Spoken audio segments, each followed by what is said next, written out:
Pak Lan, dikirim loh Pak Lan. Nggih. Dikirim. Ya. Golek saliga dhewe ta. Oh iya. Pak Lan. Wi apa komplongi? Ada utis. Waduh, udah besok ngerokok ya. Ya sak ngerokok.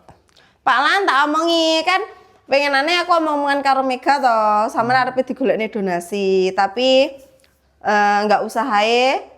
Sampean tak tambakne, tapi kan tak tambakne lek wirawiri ning Bacem Sadeng kan yo ada. Aku karo Mega kan yo jelasnya nggak iso gendong sampean toh Pak Lan. Engko lek gendong kleru ndemok ngono aneh kan yo nyamari. Terus tak sewakne alate. Sesasi.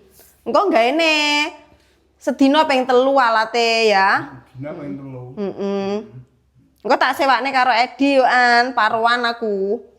Enggak aku tok karo anake sampean yo. Gelem toh? Gelem. Engko lek mari aja kemlelet, aja nggaweni wedokan lek wis mari. Ora. Lek mari genten ngrumat sing tuwek-tuwek. Lah iya wedokan, apalane nggawa wedokan kok. Apa wedokan ra tau. Iya. Saiki. Engko lek wis mari gending ngrumat sing tuwek-tuwek lho ya. Ya gek dimaem.